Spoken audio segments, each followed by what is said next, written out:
नमस्कार. महाराष्ट्रातील विविध क्षेत्रातील बातम्या झटपट आपल्या मोबाईलवर पाहण्यासाठी लगेचच सबस्क्राइब करा राष्ट्रशक्ती लाईव्ह न्यूज आणि सोबत बेल आयकॉन प्रेस करायला विसरू नका. नमस्कार, मी राधिका जाधव. सातारा जिल्ह्यातून एक धक्कादायक आणि काळजाला हादरवणारी बातमी समोर येत आहे. पाटण तालुक्यातील जानुगडेवाडी परिसरात एसटी बसचा भीषण अपघात झाला. या अपघातात विद्यार्थ्यांसह तब्बल 30 जण जखमी झाले आहेत. अपघाताचे ठिकाण जानुगडेवाडी, पाटण तालुका. एक धोकादायक वळण.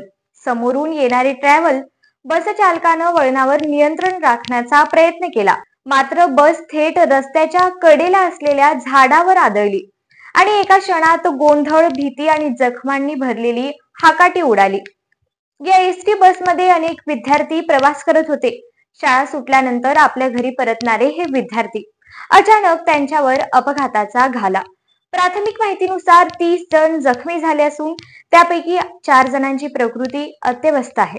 त्यांना कराड येथील रुग्णालयात तातडीनं दाखल करण्यात आले आहे. स्थानिक नागरिकांनी तातडीने घटनास्थळी धाव घेत मदत कार्य सुरू केलं. एसटी महामंडळ आणि प्रशासनानेही बचाव आणि उपचारासाठी युद्ध पातळीवर प्रयत्न सुरू केले आहेत. मग प्रश्न असा की या धोकादायक वळणावर वाहतूक यंत्रणा अलर्ट का नव्हती? अशा ठिकाणी पूर्वसूचना, स्पीड ब्रेकर आणि वाहतूक नियंत्रण यंत्रणा का नाही? शाळकरी विद्यार्थ्यांचं आयुष्य असं रस्त्यावर धोक्यात का?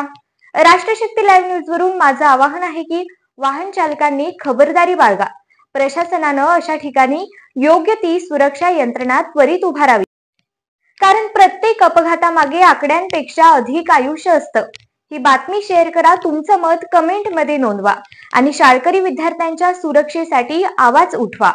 राष्ट्रशक्ती लाईव्ह न्यूज, बातमी नाही जबाबदारी. मी राधिका जाधव. लवकरच भेटू एक नवीन वास्तवासह.